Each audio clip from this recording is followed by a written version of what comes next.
I'm not a fool, Pliskin. Call me Snake.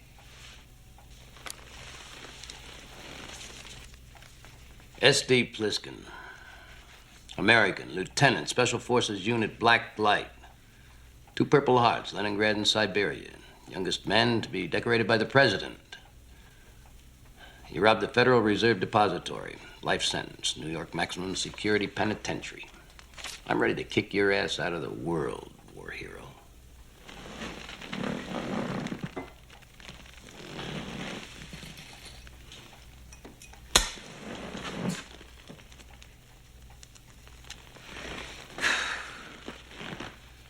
Who are you? Houck. Police Commissioner. Bob Houck. Special Forces Unit Texas Thunder.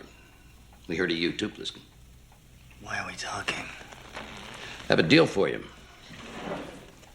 You receive full pardon for every criminal action you've committed in the United States. It was an accident. About an hour ago, a small jet went down inside New York City. The president was on board. President of what? That's not funny, Pliskin. You go in, find the president, bring him out in 24 hours, and you're a free man. 24 hours, huh? I'm making you an offer. Bullshit. Straight, just like I said. I'll think about it. No time. Give me an answer. Get a new president. We're still at war, Pliskin. We need him alive. I don't give a fuck about your war.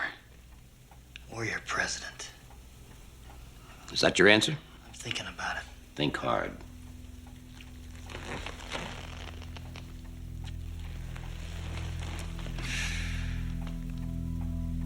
Why me? You flew the Gulf Fire over Leningrad. You know how to get in quiet. You're all I've got. I guess I go in one way or the other. Doesn't mean shit to me. Give me the paper. When you come out? Before. I told you I wasn't a fool. Call me Snake.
Happy birthday, DJ Sue.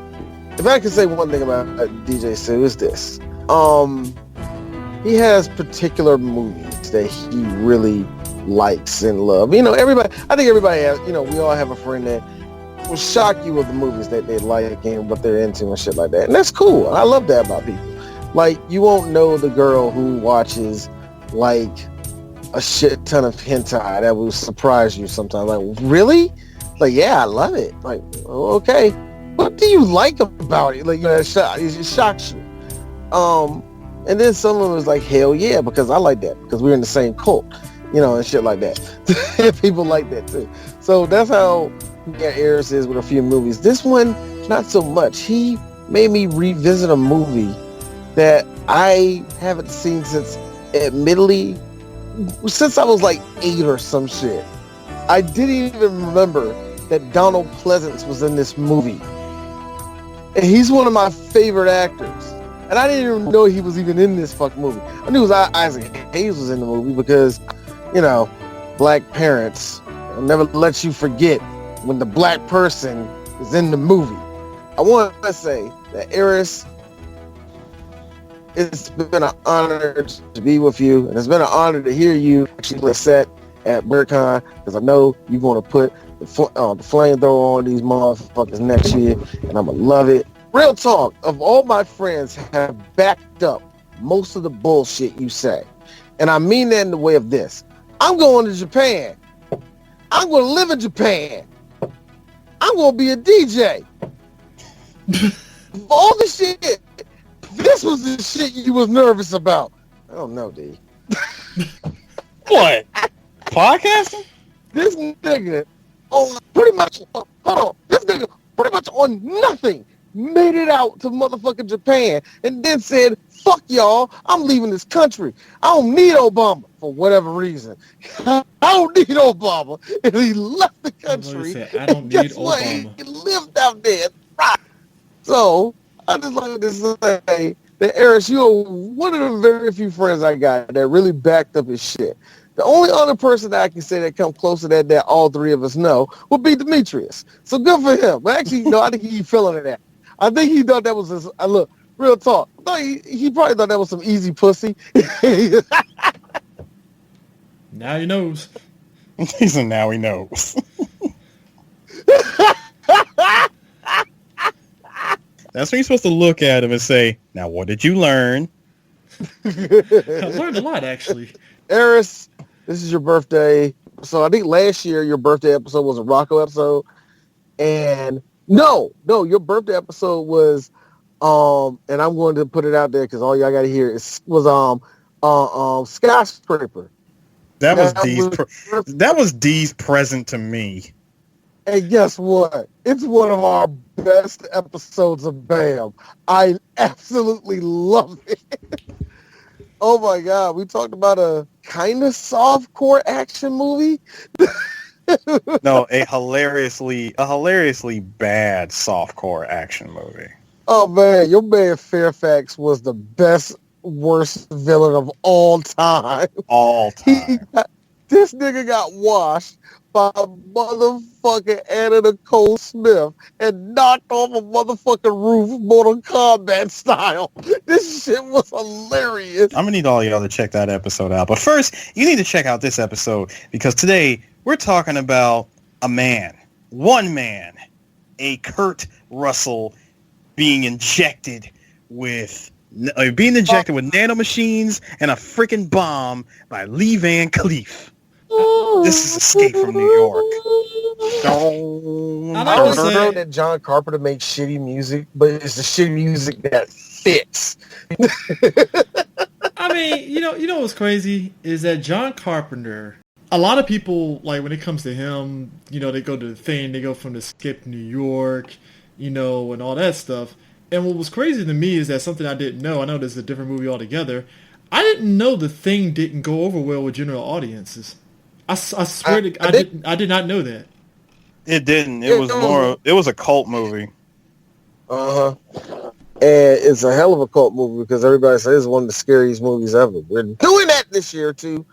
But John Carpenter has always been in this weird box of not everybody's going to dig his shit, but he's going to do it. And Halloween even got a pushback when it first came out, but everybody ended up respecting it because they respected Halloween so much. They gave shit to Friday the 13th and motherfucking Nightmare on Elm Street because it was social slasher. We're just killing teenagers.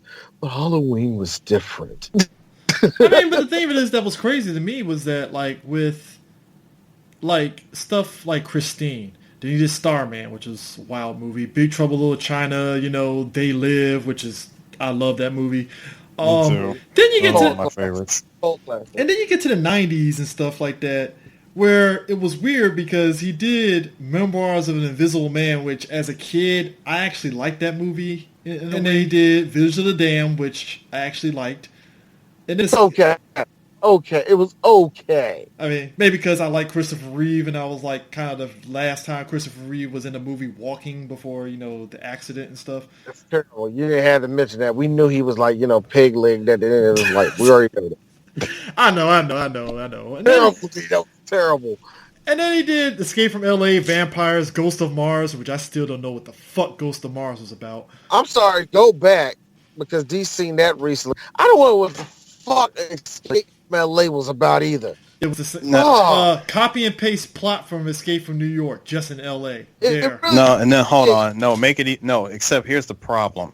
The problem with Escape from L.A. is that, like you said, CJ, it copy and pasted itself from Escape from New York. The problem is you took a better movie and you tried to make a sequel by doing the exact same thing. But how does that one fall on its face harder than the first one? I think really after looking at this, that style, at least the plot it needs a lot more than what's given and shit. It needs to be a lot more character depth. But what I saw in Escape from LA was that nobody was interesting outside of Snake. I mean, nobody. Yeah, no one was interesting. Nobody. And that was the big problem. It felt like Carpenter made that just to make it. I don't know the full story behind it. Maybe, and I'm not making no promises. Maybe we'll do it one day. You know what I mean? Yeah. But let's to go in, just to have fun. But we all know that Escape from New York is the way more superior movie. But that Chris, Ghost of Mars, what? Exactly. That one, by the way, has been threatening us for the last 3 years. At least Vampires, it was just basically watching. Vampires terrible. It was just basically fucking what's his face fighting vampires with his sidekick. That's about it. That's all it really was. I think we talked about at length and how like in the 80s, this vision of what 1997 was going to be, it was just so far out there. And then 1997 hits and it's like, this ain't the fucking apocalypse. What the fuck is going on? But it's just weird how 1997 turns into this dystopian future and this wall. It's like, what? No, you're asking the wrong question. This is the question that we should be asking ourselves, guys. So you mean to tell me that in 1988, the crime rate jumps up by 400%? It's what white people think. It's like what white people think DC jumped up to. Oh, crack. Oh, shit. Crime rate 400%. It's like, whoa, guys, chill. Oh, the Negroes are firing. Keep in mind that the boss Negro in this movie is played by one Isaac Hayes. Because Isaac Hayes is cool. That is Sir Isaac Hayes, sir. I think this is our fourth Isaac Hayes movie. Truck Turner, I Will Get You Sucker. Truck Turner, Get You Sucker, and I feel that was he in OGs? Yes, he was for a hot second. OG. No, he wasn't. No, he wasn't in original Gangsters. No, he wasn't. My bad. Speaking of which, I tried to listen to that recently. Oh my God, we have to redo that. That was an ugly sounding podcast. Not much action in this movie, rewatching it again. I could have swore to God this movie had like nonstop action. I watched the movie, I'm like, not a lot of action. A lot of talking though, but not a lot of action. There's not a lot of, see, that's the thing, Chris, and it's one of the things I actually love about this movie, which is why this is in my top 25 of my favorite movies of all time, is this movie really didn't need like crazy amounts of action because the movie took the idea of stealth action. I mean, think about it. This is the movie that inspired a very young Hideo Kojima to make Metal Gear. So much so, down to all the characters. Because, like, look, Lee Van Cleef is in here. He would be the model of Ocelot. You have Snake Plissken, is the way he looks. Snake itself. The fact that he gets injected with something going into it that could be called fox dye. You know what I mean? Down to, like you said, to self. Knowing you have to blend in with everybody. Blend in with everything. You know what I mean? Even join up with people that are not going to be on, that you're, they're not going to be on your side, but, we're together and shit. And even getting off, rescuing somebody, like you said, yeah? It's the president, for the love of God. Speaking of which. You have to go inside, rescue the president. You got to do all this stuff, and you got to do it within a certain amount of time. Dude, this introduced the stealth action genre. Doom, doom, doom, doom, doom. Doom, doom, doom. Now, what I loved about Snake Plissken was not just his character, not just what he did. For one thing, he had probably, it's simple, by today's standards, it's simple. Dude, his look was really cool. I really loved his look. I think that's really what drew everybody to this. Much like in all of Carpenter, well, at least in his 80s work, You notice he did that. He did that with They Live with Roddy Piper. That, you know, he basically used his larger than life personality to really work for that movie. This movie, Snake Plissken, and Big Trouble in Little China, his look in that movie, they're iconic looks. So it's kind of cool when you look at that work with John Carpenter. This movie takes place 1997, and again, kind of going with the whole Cold War aspect of it and stuff. Basically, NATO is beefing with the Soviet Union because, of course, they are. Why wouldn't they and stuff? America finally said, fuck it. We're going to put all of our inmates all the worst inmates into this maximum security prison that is the island of Manhattan. And inside there, their inmates can run their own world. We don't give a shit about them. All of y'all stay in one place. Now that's funny to me because one of the famous little routines from George Carlin was him talking about that the Midwest should be carted off for certain people that go to jail. You have all the murderers in one state. You have all the like rapists and shit in Nebraska. You have shit like that. It's a fun little segment. But anyway, but it's like that. You dump all the inmates into Manhattan, and there's generators. Oh yeah, don't go underneath don't go underground. There's people that will eat you. You know what? I just thought of something. So I wouldn't be surprised that when Rocksteady Studios was making Arkham City, that they got inspired by this movie. What would you say that? Just think about it. An entire prison inside of Gotham, which is Arkham City. I think there's always been this idea where you do kind of keep all the inmates on an island, much like Alcatraz, but it's like its own fucking state, its own rebel state. How Australia actually was. Remember, Australia paid for that. I mean, I think we said it best. I feel Mad Max is so separated from the rest of the world that it's like Mad Max is like Mad Max Gaiden, and meanwhile the rest of the world is like, the fuck's going on in Australia? We're chilling. The fuck happened? You said Mad Max Gaiden. Yeah. I still maintain like post-apocalyptic, Australia. Meanwhile, the rest of the world is just like, the fuck you talking about, Australia? We're good. What the hell, man? We got running water over here. Again, I still maintain your thing of like Africa over here. Like, dog, we got fresh water. What nuclear fallout? What are you talking about? But so the whole basis of Escape from New York, Snake is tasked with finding the president who got shot down and has... No, he didn't get shot. No. Oh, he got hijacked. My bad. Shot down. Got hijacked by terrorists. Basically, People's Liberation Front of America and shit like that. Yeah. And AKA Foxhound. Thank you. And I love it because you go to see the President Donald Pleasance. Where I say, excuse me, a baking powder. Is he going to have his accent? Well, God speak to all of you. Like, oh my God, the American president has a British accent, and no one's questioning this. I'm cool with it for one main reason. Donald Pleasance, no bullshit, is in my top 20 favorite actors of all time. I love Donald Pleasance. He's a great actor. I mean, it is what it is. Now, the president, basically, we end up finding out, he basically has secret papers, because that's what you have in the 80s whenever it's a briefcase, secret papers. Secret papers, be it a briefcase, on a floppy disk, a CD, an MO disc. Or in this movie's case, a cassette tape, because 80s. Yep, there's another one, a cassette tape. So this secret has...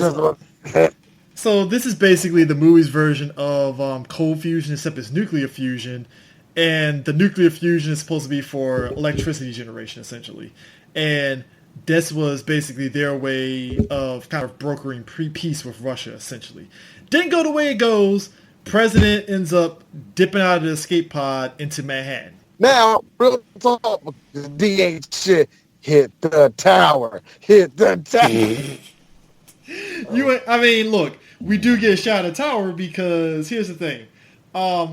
Because obviously there has to be a caveat to this. Our boy, the Duke, has the president. And the commissioner seeing where he doesn't have much options, because we see the fact that the cops at one point, because yes, there are cops in New York, they tried to rescue the president, and the Duke's boy, his Bob, so to speak, is basically like, hey, so if any of y'all try to rescue the president, we're gonna kill him. Off the hop. We're just gonna kill him straight up. So if you got anybody trying to rescue him, he's a dead man. And you're forgetting that he showed them cutting out again president's finger. AKA, let me just show you just how serious I am. Oh, yeah, I mean, you gotta show them that we mean business, because you can't just say we got the president and they're like, get the fuck out of here, and then it's like, nah, we gotta show you something and stuff. So what happens? Our boy Snake Plissken gets hired to sit there and rescue the president. Now, hired by force. Hired by force. I mean, obviously, because when you rob the Federal Reserve, yeah, you're gonna piss off the wrong people. I mean, let's just be real about this. And again, that just shows you how ballsy Snake Plissken is when he tried to rob the Federal fucking Reserve. So, I mean, why wouldn't you and stuff? Now, here's my thing. He is going to get a presidential pardon if he rescues the president. But in order to really force him and coerce him to doing this, they implant a fucking bomb that will basically rupture his arteries. Nano machine, son. Mm-hmm. And that's where the adventure starts, and Snake ends up more or less the version of Halo jumping, except he stealth glides into the World Trade Center, which I was just sitting there watching it like, the World Trade Center, we remember you so well. Unfortunately, they'll never they'll never replace you. But I did find it funny how the movie tries to do the red herring where Snake thinks the president is dead and it was just on some homeless dude. 22 hours? I mean, most people give people 24 hours. He gets 22 hours. Ain't that a bitch? Again, I gotta show that I'm serious. Adrienne Barbeau. That was your girl. Adrienne Barbeau was a staple of the 80s. I mean, because you think about it, like you had this movie, you had Swamp Thing, you had The Fog, Creep Show. I mean, and here's the crazy part. This is the same woman that voiced Catwoman in Batman animated series. So there you go. Yes, she did. And this is also the same woman that was married to John Carpenter during the filming of this movie. Yeah. What's funny about her is I am shocked she didn't go into softcore porn for a hot second. You would think that. I am genuinely shocked on that one, but that's. I mean, no, but I agree. I mean, come on, just take one look at her, especially from back in her heyday. Yeah. I mean, I get it. I mean, what was funny? I think the closest that she did was that fucking, what was the fuck was the name of that movie? Because it was a movie with her and Shannon Tweed, aka the fucking queen of fucking porn, softcore porn. Mm-hmm. They did the movie together and stuff, and I was like, that's the closest you're gonna get, basically, right there, the closest. It's like, yep, we got that, and it's done. Yeah, it's done. It's done and over with. Even though the movie doesn't have any action, I did appreciate the idea of them having to basically run away at certain points from the Duke and stuff once they get the president. That was dope. But just the atmosphere of like, hey, because this movie wasn't really filmed in New York. I think it was filmed in where did he film that? St. Louis. Yeah, it was filmed in St. Louis. He filmed it in St. Louis, but like when you're watching this as a kid, you're thinking, did they film this in New York and just kind of just, closed off streets and just gussied it up the way they did? But no, they filmed this shit in St. Louis, and I want to say they used like green screen a little bit in some parts. I would say more of like green screen, and like it looked like green screen, but yeah, green screen, and of course with the New York backdrop. Yeah. So, it's like one of those things where when you have these type of movies that's supposed to be in New York, you got to hit those little iconic areas. Because like I said, Snake lands at the fucking Twin Towers. On top of the World Trade Center.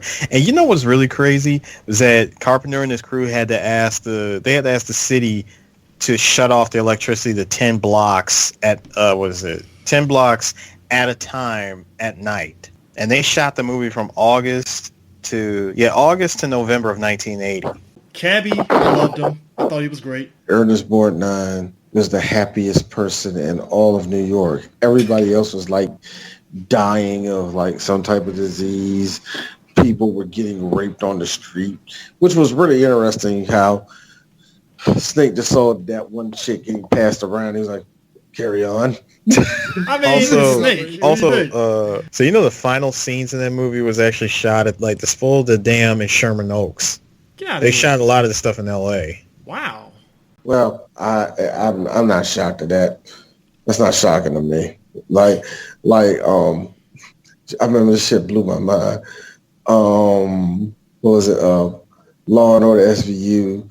Then behind the scenes and all of it was like L.A. I was like, you lied to me. You sons of bitches. They shot some scenes in New York, but most of it was in L.A. So yeah, that doesn't shock me. Now hold on, D. It was shot in St. Louis. For the most part, it was shot in St. Louis. Yeah. See, that's the fun part. Now, that's the fun part. Yeah. I mean, look. They shot it in St. Louis, but then they also filmed parts of it in L.A. I mean, but you also have to realize, we also have to recognize, too, D, when you mention, Ernest Borgnine. Gotta mention our boy Harry Dean Stanton as Brain. I love him. Harry Dean Stanton is good at anything you put him in, so I like him. Speaking of everything you put him in, I like to give a shout out to Adrienne Barbeau. My introduction to Adrienne Barbeau was not none of the movies. I didn't know who she was.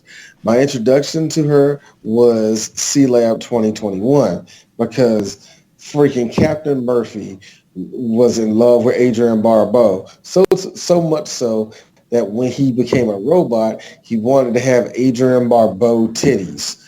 I'm not fucking joking. He said, I want to have a rack like Adrienne Barbeau. And the rack he was talking about, respectively, was in this movie. Glorious. Funny thing is, like I said, my first movie with her was Swamp Thing. Yeah, I seen Swamp Thing, don't remember nothing. Funny how Carpenter tried to not capitalize, but he tried to copy and paste. Like we said earlier, he copy and paste the idea of the first movie by getting another chick with a big rack in the form of Pam Grier in the sequel. Who was voicing as a dude in that one? Yeah. And again, everybody in that movie was boring except for guys. Future.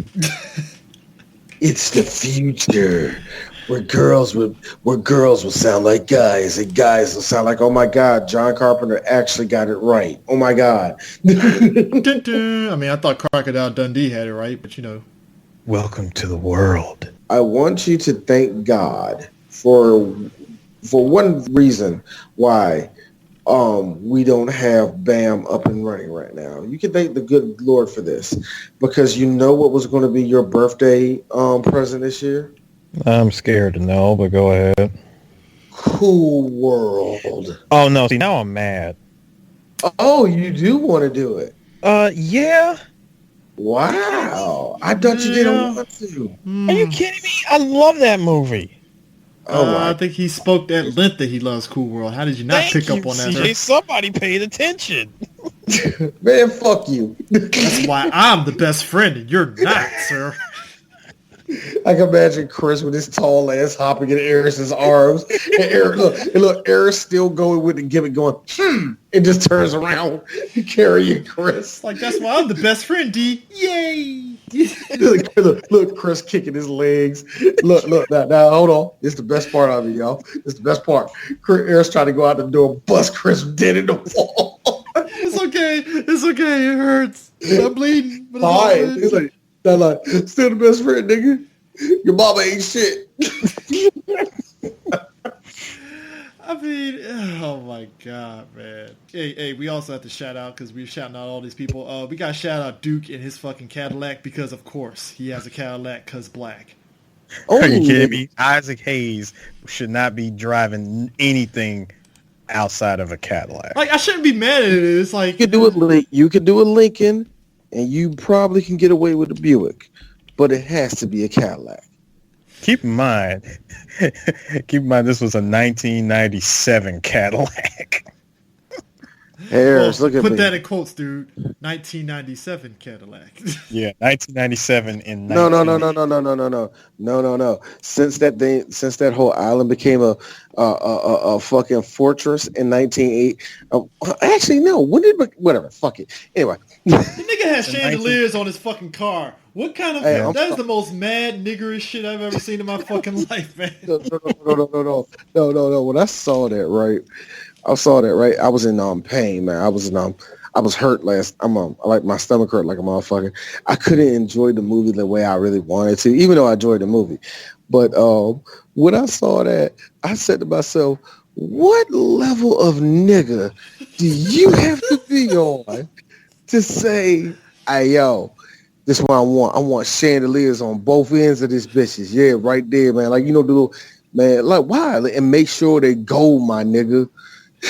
Also, hydraulics, because we can. I mean, hold on. It was Isaac Hayes requesting this, so you got to do it in the Isaac Hayes way. I want some chandeliers. I want some chandeliers, baby. And also give me an Australian hat, because good eye, mate. And I need me a hat from Australia. And my man Romeo right here. You want what you want to get? Crystal meth. He wants crystal meth. And make sure with my Australian hat that I am wearing the sickest wafer glasses in the world. Yeah, I got you guys. So, Mr. Carpenter, of all this you want the Duke to have, you want me to wear that, right? Yes, Isaac, I want you to wear that. Do I have to wear a shirt underneath all of that? You mean like have an open jacket, no shirt? So you want to be shirtless in some type of way? Sure, why not? Yes, I'll do it, sir. Rest in peace, brother.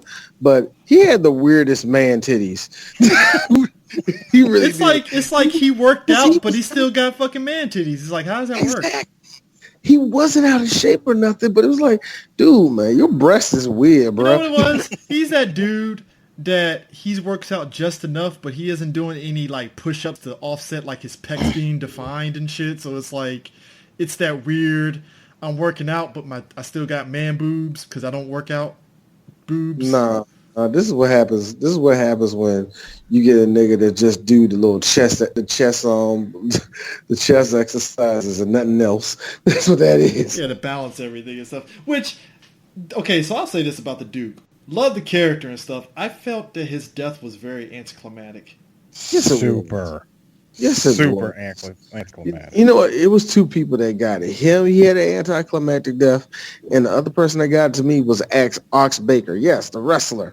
I was like, there he is, Ox Baker. He had to be like 79 when he did this, but whatever. He's got some go. Here's the thing for people that don't know who Ox Baker is. You've seen him in a bunch of movies. Of course you have. Ox Baker was basically one of the draws that Vince Sr. always had in New York City. He made a lot of money in like New York, all the northern cities. He really didn't really travel elsewhere like that. He went to Japan a few times because, when you have a gimmick like that, you can do that. So he was a okay wrestler. I don't know, but whatever. He made his money. But by this time, he had to be like in the 70s. How did you like his anticlimactic death, where he didn't even get a sound effect getting clocked? Not even a Wilhelm scream. It was just like death. It was like, ding, yeah, snake. Well, I mean, he's there. Kind of like how Mad Max and Thunderdome had to fight the big dude in front of Tina Turner. He's just there to to help the hero come out on top and shit. So that's all it really is. Yeah. Ox put somebody over. That's the wrestling way. Ox put Snake over, except that resulted in death. So there you go. Motherfucking you know what? I found it interesting that this whole island is like it's self-governed, but at the same time, it's really just everybody do what Duke says, and we've tried to find a way to find food and shit. And I'm thinking to myself, how do they get food? They didn't explain that. Hold on, when the movie has a total of 12 characters. It's really not a whole lot to explain. Exactly. That's look. Now I'm not really complaining, but when you start thinking about little things about this movie, you start asking yourself questions like, okay, where's the fresh water coming from? Okay, if the cannibals kill everybody in a certain night, do the cannibals actually eat each other? Because that seems like the more logical thing that they would do if they want to get a food source. So, you see what I'm going? You see what I'm about to say, right? But I will say this though, it's funny because the build up to like the end of the movie and stuff where everybody dies, it's like a long domino effect of like, all right, who got the worst death? Like Cabby gets fucking killed by the mines, and it's like, oh shit. Then fucking Brain gets killed by fucking... When he got killed by the mines, I was like, Cabby. I was straight up said that. Oh, why was you driving around in the...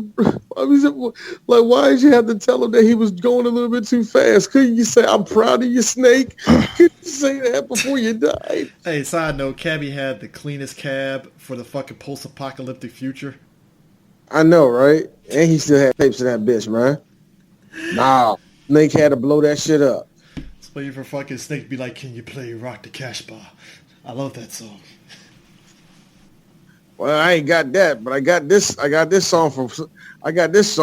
This was the colored music I used to listen to. Like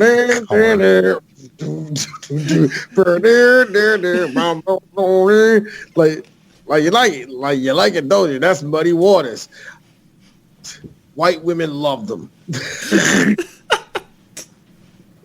Snake doesn't see color. Why are you speaking in third person, Snake? Because I can.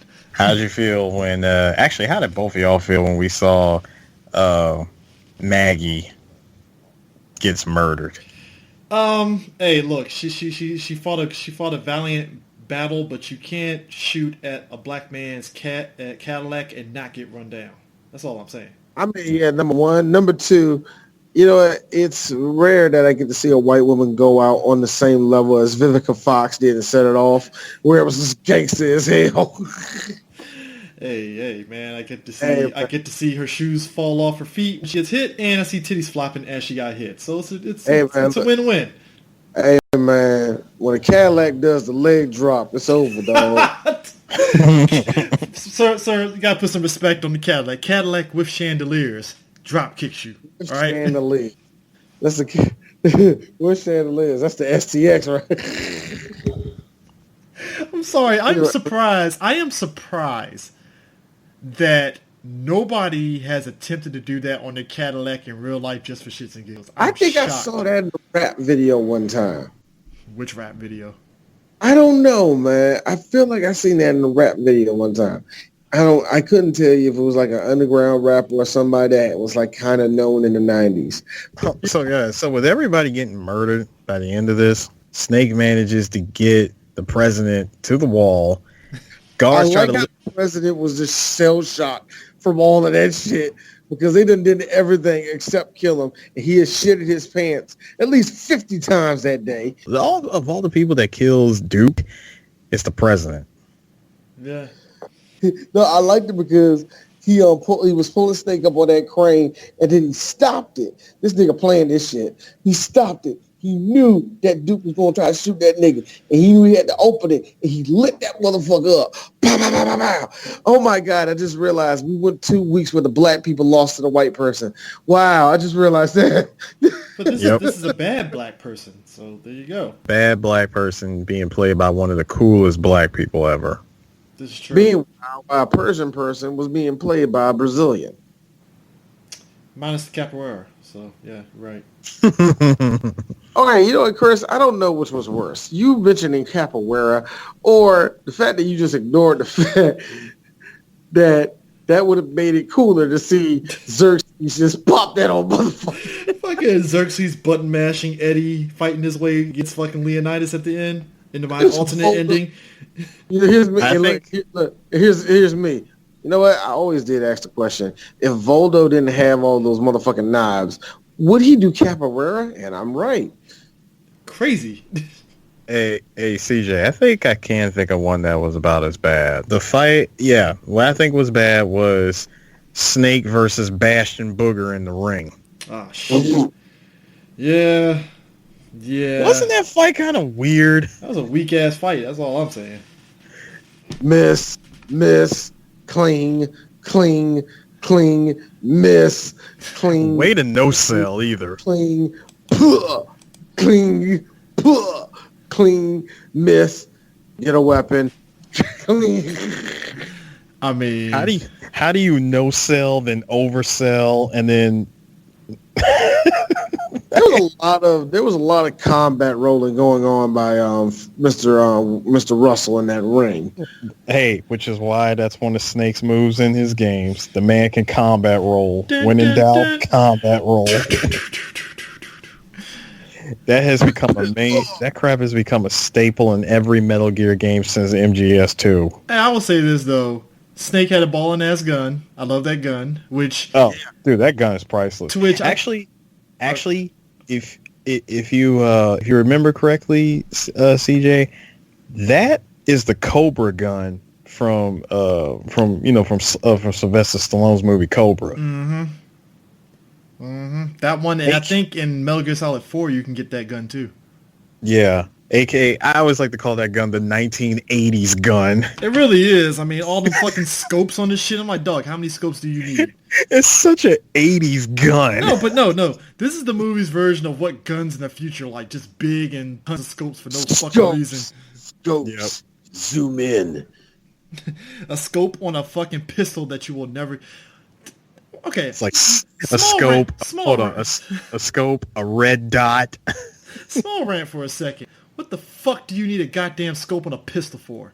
Please explain that shit to me. I never understood the idea of a scope on a pistol. I'm not aiming on the scope with a pistol. I'm shooting you. That's all I'm doing. I'm not... It's still a scope. It's still magnified, so you can still get a good shot off it, even if you have that type of eyesight. That's number one. But number two, yeah, I do kind of agree. But here's my thing. We got lasers now. Yeah, I'll take lasers. A laser sight. Hold on. I take the laser. A laser sight with a scope, as seen in Terminator. See now that's just you swinging your dick around. That's just noir right there. No, but I like the fact that this ending for this movie, and I love it because to Escape from LA's thing, it kind of goes back to Snake Plissken's like, I don't give a fuck about what happens because I'm gonna still smoke my cigarettes and walk this road like Kane. Like, I don't care about your present. Yeah, so like, now to Snake's credit, he actually does have a little bit of compassion because he was like, all right, look, like he gets everything neutralized and he asks fucking homeboy like, yo, how does the president feel about all the people that try to save him? And the president did what trying to save him. And the president did what most politicians do, where they kind of give that like, I care but I really don't care answer. In a way, and Snake is just like, okay, cool. I mean, that's cool. And the president gets in front of live TV, plays his tape, and it's the fucking Cabby song that's playing. I forgot the name of the song. I wish it was Super Furry. No. And of course, Snake walks out as he continued to walk away with Lee Van Cleef offering him a job as his deputy. He's like, "Bruh, you injected me with bombs and tried to kill me if I didn't get this done in 2 hours." Like, bruh, if you don't get out of my face. Keeps walking. He actually reveals that he had the real cassette tape, unravels it, and toss. Mm-hmm. Y'all really didn't give a fuck, so fuck that. Nah. That right there was this was Hideo Kojima borrowing that ending to be used at the end of Metal Gear 3. It's like we could use a force like Foxhound in the army. So someone like him who can handle our top secret sneaking missions for us. To think Metal Gear Solid 3 was the heel turn of Snake, where he's like, you know what, fuck this shit. I'm gonna find my own army. Yep. You know what? I always say that people always have different times in their life when they get woke. They get all the way woke where it makes you change your life. Mm-hmm. For Snake saw the whole jig and was like, "Fuck this shit. I'm gonna fuck that, man. I'm gonna get my own people. We're gonna go out to Cuba and shit, kill a lot of niggas. They're gonna call ourselves especially when his mentor the U.S. government was like, I mean, we could give her an award, but then that would kind of raise the ire of everybody else. So yeah, she's a war criminal. Fuck her. And it's like, word, we can't give her fucking honorary shit under the table. Bet, got you. No. I mean, couldn't say that she sacrificed, herself to save herself for her country, gave her life for her country. Nope. Nothing. Last I checked, it's the 1960s, and I'm a man. She's a woman. She has no say-so in this. Isn't that right, fellas? I'm a lady. I think we didn't really emphasize enough on that Metal Gear Solid 3 podcast. Like, Snake's face during that whole scene was like, "Are you fucking kidding me? Are you fucking kidding me?" Okay. Take the picture, nigga. Take the picture, goddamn picture. Take the goddamn picture, Ted. Shit. You got the title of Big Boss. Now smile, nigga. Hey, That John, smile. That man had that look on his face like, yeah, I'm going to smile for this picture, but I ain't happy about this at all. And that's the same look that Snake Plissken had at the end, because if the president even gave 1 ounce of a fuck, I think Snake would have gave him the actual tape. Yep. It was like, because that was the test. Because if he actually did genuinely show that he really cared about everybody that came to rescue him and died in the process, he'd be like, you know what? Before you decide to play that tape, I think there might have been a mix-up. Here's the actual tape. Yeah. And that's the reality of it. It's like Snake is just like, as much as he doesn't give a shit, it's still kind of like, don't give me a reason to sit there and fuck this shit all up for you. the reason why Snake is the reason why he is now is because of shit like that. Because he was told to go into battle and it was for nefarious reasons, or it was because that he was used. Yeah, a lot of soldiers feel that way. A lot of soldiers feel that way. Then we just talked about it when we just talked about Metal Gear Solid. That's what happened with Big Boss. He felt that way. He was told by the boss to, you're probably going to end up like that, just like me, just a working cog. You need to get out of that same type of system. They're just going to keep on using you. Even it went down to Solid Snake. Solid Snake felt the same way, that he was trapped, that he had nowhere else to go. Fuck, Raiden was even like that. And Raiden, if anything, had a worse background than Snake because Raiden was a child soldier. Yeah, so he was always stuck in that system of do what your superior tells you to do. So yeah, all of them had that same type of turnaround. So yeah, this movie heavily influenced Hideo Kojima. You really can tell, man. Yeah, and I think that's why you kind of, like I said, I can appreciate it because, like I said, even though there's not much action, you still get the tense, because the tenseness is there. Because again, they're on the island of Manhattan. Yeah. And they're trying to get the fuck away. And the thing is, it's not like there's a safe spot in there anyway, because it's a whole ass fucking prison, basically. Mm-hmm. So it's like there's no place they can inherently hide at. It's tense because at any time somebody can kill them. It's always the little things that do the most for movies like this. Now, could it use more action? I got to be honest with you. Yes, it could use a whole hell of a lot more action, and it will still be as good as it is. And I say that knowing that that could kind of make it drop a couple points. You know what I mean? Just because you put more action in it. But the way the movie is set up is for all that tension to be really in what's going to happen next. How they going to stop him? How is Snake going to get out of there? And that's where the tension comes from. Yeah. I mean, I still laugh at the fact that John Carpenter actually wanted to do. I remember seeing this, like somebody said that he wanted to do an anime version of this movie. I'd watch it. I would. Yeah, I do. That shit would be wild as shit. I mean, let me be real. There are certain movies that we've watched already, whether it's like Goku Midnight Eye or like Wicked City or Demon City Shinjuku, that already has that aesthetic anyway. So I could see it. Yeah. That would be kind of cool. Madhouse presents Escape from New York. I was going to say it would more than likely have to be Madhouse or Studio RG. Yeah. RG or Madhouse will have to do it. So whatever. But yeah, this movie is incredible. Very iconic, just in its look. You know what I mean? When it came out and all the rest of that, it's one of the smaller. It is one of the smaller cult films when it comes to the Carpenter movies, but is, still the same. People love this movie. It's pretty damn solid, man. You know what I'm saying? I'm glad I watched it. I'm dead serious. I have not seen this movie, like I said, since I was like 8 years old. Yeah. So it was very cool to watch this again. Yeah, I mean, again, as I said, still one of my favorite movies. I mean, so much. I understand why. Yeah, 1997, guys. Where we get wireframe, maps and stuff, because that's what they thought 1997 tech was going to be. There's that. And remember, this was at the beginning of the 80s, because now hold on. You want to see the funny thing about this movie? Mm-hmm. Hideo Kojima was inspired by this movie to make Metal Gear. John Carpenter made this movie because he was inspired by the Watergate scandal. Because this movie was written, the whole idea, everything, all of it was put together back in '76. That makes sense. Wow, that makes sense. And that's when we remember, Chris. I told you that's when in the '70s we got a lot of those. The government, because the Watergate scandal was so big, that's when people started really mistrusting the government.